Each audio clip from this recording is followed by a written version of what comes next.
Bonjour, toutes les coureuses et tous les coureurs. Mon nom est Yves François et j'avais comme indiqué que j'allais faire un récit de ma course et surtout de mon expérience de Boston.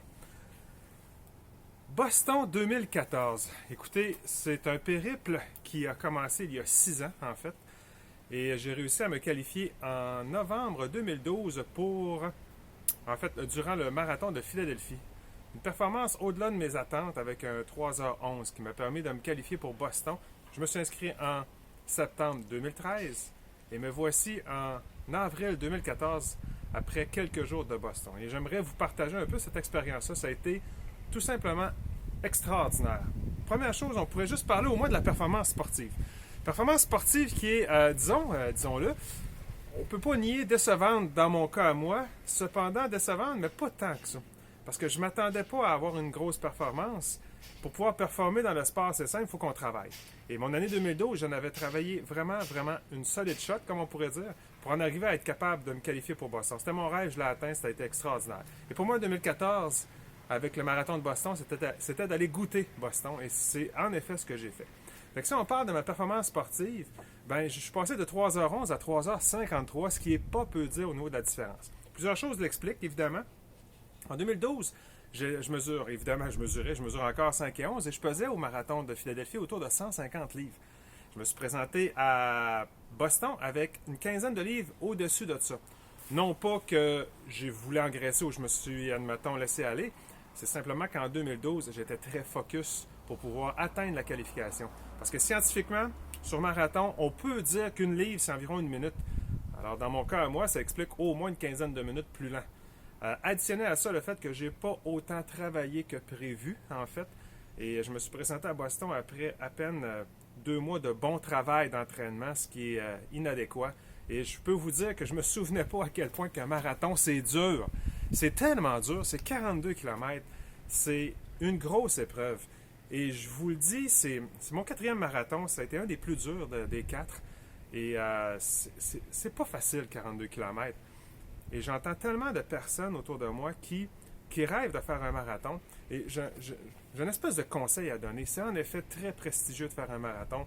Et toutes les personnes qui veulent faire un marathon et qui courent actuellement, c'est cool. Et Boston, c'est extraordinaire. Cependant, le conseil de coach que je pourrais donner, c'est allons-y par étapes. Essayez au moins de vous rendre au demi-marathon et d'être fier de votre demi-marathon. De se dire, j'ai fait un demi-marathon au meilleur de mes capacités.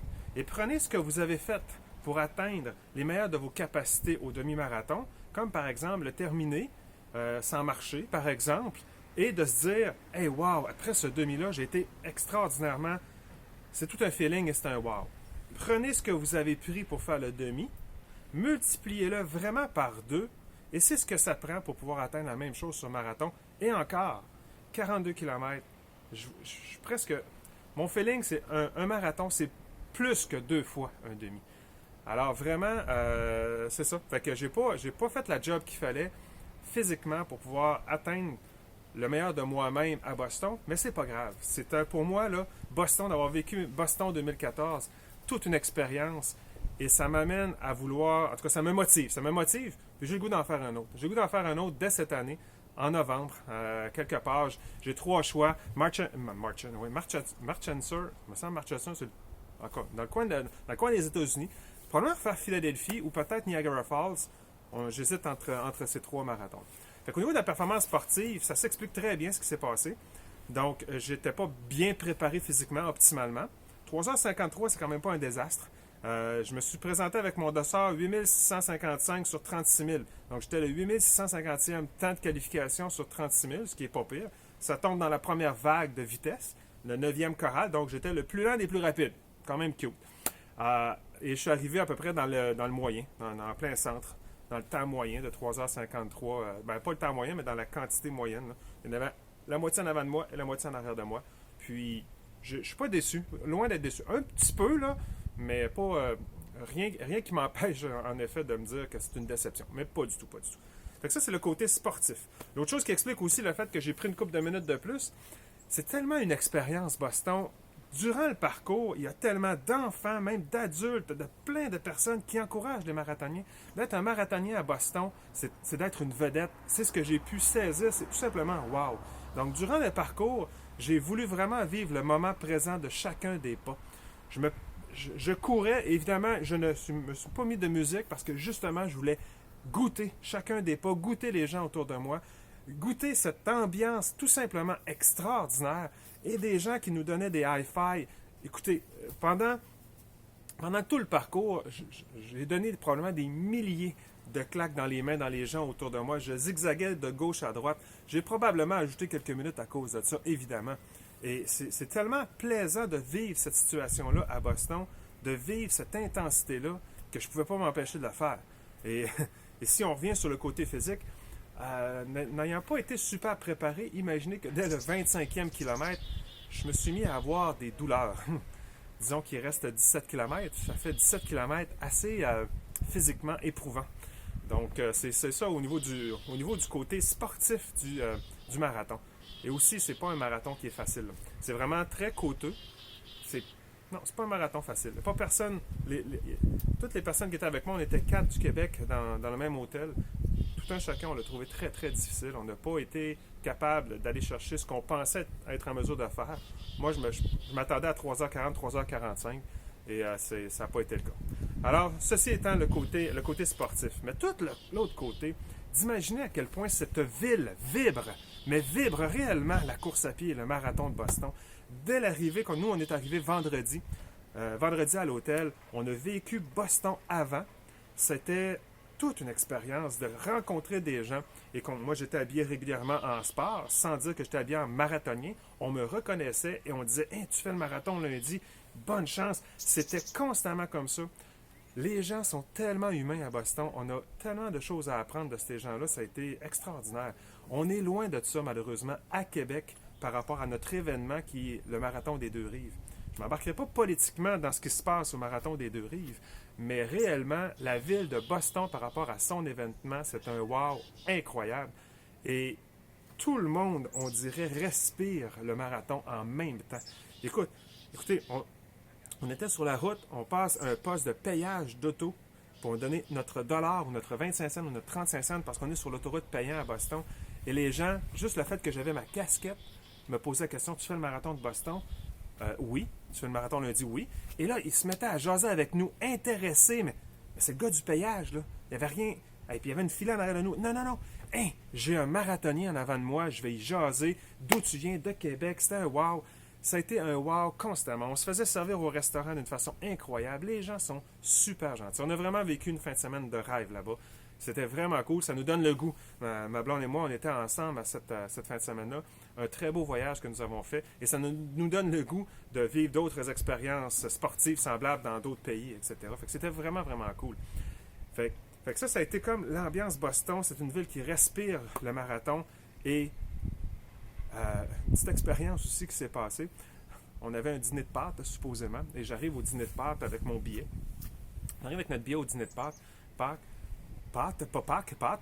Et on voit une file. On dit, hey, la file, c'est incroyable. Alors, ça longeait la bâtisse dans laquelle il fallait entrer pour manger les pâtes. Mais là, c'était arrêté là. Les gens ne rentraient pas. On était là pour 7 heures. La file, écoutez, c'était sur une bâtisse qui était au moins 200 mètres de long. Et là, il y avait une filée. Hey, c'est une filée, ça n'a aucun sens. Fait qu'on s'est dit, on va continuer pour voir, juste pour le fun. J'étais déjà découragé. Coin de la rue, filer encore d'un autre 200 mètres. Un autre coin de la rue, un autre 200 mètres. On regarde ça, Lise et moi, puis on se disait, mais on est-tu en train d'exagérer en disant qu'il y a au moins 750 mètres de personnes qui attendent pour rentrer? J'étais complètement découragé. J'ai fait, non. Si vous voulez aller au dîner de pâtes, au souper de pâtes, dites-vous qu'il va y avoir une file assez incroyable. Ça a été une petite anecdote, pas un petit peu plate. C'était une expérience, tout simplement. Et à la suite de ça, on a fait le marathon. J'ai fait le marathon. Et Lise, qui était avec moi, ma blonde, mon amoureuse, elle m'a attendu au 21e kilomètre. Et elle aussi, elle a vécu toute une expérience. Parce que pour la première fois de sa vie, et c'est rare qu'on fait ça, elle arrive au 21e kilomètre, il n'y avait personne qui avait passé encore. Et là, elle voit passer les meilleurs qui passent à une vitesse. Là, ça a commencé avec les femmes professionnelles qui ont passé. Elle me partageait à quel point c'était vibrant, c'était émotif de voir passer les plus rapides au monde. Bing, bing, bing, ça roulait. Et pas longtemps après, elle disait, c'est un troupeau qui s'en vient, les pas à terre. C'était complètement magique pour elle aussi. Et j'ai bien apprécié la voir au 21e kilomètre, au demi-marathon. 3-4 km plus loin, ça s'est mis à faire mal, mais ça, c'est la vie. C'est la vie. On soulève, on surmonte ses douleurs et on continue. Écoutez, on croisait des gens qui... Je dépassais des gens qui avaient perdu les jambes, en fait, au marathon de l'année passée. C'était assez émotif. Et courir le marathon cette année, c'était assez incroyable. J'ai aussi dépassé quelqu'un qui était en béquille. Il manquait une jambe, il était en béquille. Et j'ai dépassé au 15e kilomètre Monsieur Hayat, là, celui qui pousse son fils qui est handicapé et qui a fait des Ironman. En tout cas, il a fait le tour de la planète. Il y avait son kiosque aussi au marathon, à l'Expo Marathon. Ça aussi, j'étais au 15e kilomètre. Je dépasse la légende. Ça a été wow, la poussette, l'espèce de poussette dans laquelle il y a son enfant et tout ça. Et le poussait, ça a été aussi un autre moment vraiment, vraiment intéressant. Rendu à la fin du marathon, tu veux abandonner parce que ça fait tellement mal. Je voulais-tu dire, un marathon, c'est dur? Là, les jambes n'étaient plus là. Dès le 30e kilomètre, j'avais plus de jambes. Mais il y a tellement de monde qui t'encourage. C'est des milliers de personnes. On peut même pas arrêter. Le corps veut plus rien savoir, mais on continue pareil parce qu'on se fait encourager par tellement de personnes et on croise le fil d'arrivée d'une façon émotive. Ça, c'est sûr et certain. Je suis vraiment, vraiment, vraiment très fier d'avoir fait le marathon de Boston. Et je m'étais dit au départ, quand je m'étais qualifié pour le marathon de Boston, faire le marathon de Boston, c'est pas grave, parce que j'avais déjà le prestige d'être qualifié pour Boston, d'avoir le temps de qualification, et je me disais, c'est suffisant. Erreur. Vivre le marathon de Boston, c'est la coche. C'est la coche au-dessus. Ça a été toute une expérience, vraiment une des plus belles expériences que j'ai vécues. On a vécu un superbe week-end et nous avons vraiment le goût de poursuivre tout ça. Et d'autres petites anecdotes après le marathon, c'est de voir à quel point les gens de Boston, pour nous les marathoniens, les marathoniens pour eux en fait, nous sommes des vedettes. Après le marathon, on avait notre cape d'échauffement là après, puis on se promenait, puis tout un chacun nous croisait en disant « Hey, félicitations, félicitations, félicitations ». On peut dire que c'est un peu normal, mais la coche au-dessus, c'était, il y a des gens, je me souviens de l'expérience qu'on a vécue, une personne qui avait une pancarte d'encouragement qu'elle avait sur le parcours, elle vient nous voir « Hey, vous avez fait le marathon, est-ce que je peux avoir un autographe ?» Attendez, Yves Lafrançois faire un autographe. On était moi puis mon ami, on était deux en fait, qui venaient de finir. Puis là, il nous pose la question d'où vous venez, de Québec, nanana. Fait que là, on signe notre autographe. Elle était toute fière de dire j'ai une signature d'un marathonien qui vient du Québec. Elle avait ça sur sa pancarte et c'était super le fun. L'autre affaire, on se promène, il y avait une dame qui avait fabriqué des biscuits en pain d'épices à l'effigie du marathon de Boston. Puis, hey, vous avez fait le marathon de Boston, et voici un souvenir, nanana. Je l'ai accroché dans mon bureau, ça a été. C'est ce genre d'expérience-là. On rentre dans le train de banlieue et là, le garde nous dit non, hey, vous avez fait le marathon, vous venez ici, ouvre la barrière, il nous fait passer. C'est incroyable. On arrive dans le train, puis là, on ne pouvait pas rester debout, il n'en était pas question. Les gens, puis là, c'était bondé, là, les gens qui étaient assis nous voient arriver. Viens, prends ma place. Non, je vais être correct debout, Non, c'était quasiment une insulte si on ne prenait pas sa place. Fait que, en fait, je l'ai pris parce qu'après 42 km, ça fait mal. Okay?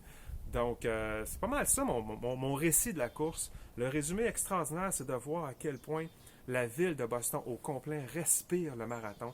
C'est prestigieux et c'est une expérience à vivre. Vous êtes marathonien, vous êtes proche du temps de qualification, battez-vous les fesses et organisez-vous pour faire plus que de faire le temps de qualification. Allez vivre Boston. C'est une expérience inoubliable et je souhaite réellement le revivre. Pour y arriver, il va falloir que je reperde les 15 livres que j'ai repris durant l'année et demie qui vient d'être découlée. Ce qui ne fait pas partie de mes objectifs parce que un gars de 5 et 11 à autour de 148, 150 livres, c'est pas très joli. J'étais comme un petit peu maigre. Alors, c'est le bout que j'ai moins le goût, en fait. Mais j'ai le goût vraiment de me remettre dedans et de m'organiser pour aller chercher. Probablement, moi, là, j'ai 43 ans. Et dès 45 ans, ils vont ajouter 10 minutes à mon temps de qualification, ce qui va être très envisageable pour moi de me requalifier. Et cet automne, j'ai hâte de voir. Je vais faire un été, j'ai le goût de faire un été de course assez incroyable pour aller voir jusqu'à quel point je peux me rendre cet automne au prochain marathon. Alors, ça me fait bien plaisir de partager ça. Ça a été toute une expérience. J'ai plein d'amis qui ont fait Boston. Je vous souhaite vraiment de vivre quelque chose d'extraordinaire. Et je ne le dirai jamais assez de dire, je comprends que de faire un marathon, c'est prestigieux. Mais attention, je suis d'accord avec le gars de la presse qui dit « faire le marathon, c'est pas nécessairement bon pour la santé. Ça fait mal, c'est douloureux, ça déchire tout ton corps. C'est prestigieux, on est content après, mais allez-y par étapes. Allez-y par étapes. Soyez le meilleur coureur sur 5, ensuite sur 10, ensuite sur 20. L'étape du demi-marathon est vraiment importante parce qu'avez-vous réussi à faire votre demi-marathon en étant rempli de fierté pour vous dire « Wow, je valais 100% moi-même dans cette course-là ». Et c'est un peu le conseil que je donne pour pouvoir aller plus loin là-dedans et que ça soit le fun. Que votre marathon soit le fun. Parce que est-ce que je me suis fait du fun physiquement pendant les 17 derniers kilomètres? Pas en tout. C'était pas le fun. Les 2 marathons que j'ai courus plus rapide que ça, c'était plus agréable parce que j'étais debout. Puis c'est pas à cause de la vitesse, c'est à cause des douleurs qui étaient moins là parce que j'étais plus entraîné.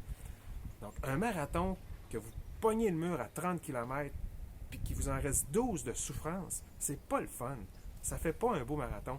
À la fin, oui, vous avez fait un marathon, mais c'est pas agréable à vivre. Donc, faites votre demi au plus pour vous assurer d'être le 100% de ce que vous pouvez être sur demi. Évaluez en fait que vous pouvez faire 2 fois ça et plus pour vous atteindre un marathon debout, droite, et d'avoir du plaisir jusqu'à la fin. C'est un peu ça le message que j'ai à donner. C'est dur un marathon. C'est pas pour rien qu'il y a juste 10% des coureurs qui ont la capacité de faire un marathon. C'est très prestigieux, je l'avoue, c'est très agréable à vivre. Mais faire un demi, c'est déjà aussi extraordinaire, c'est plus atteignable et c'est aussi c'est le prestige chez vous qui allez vous le donner.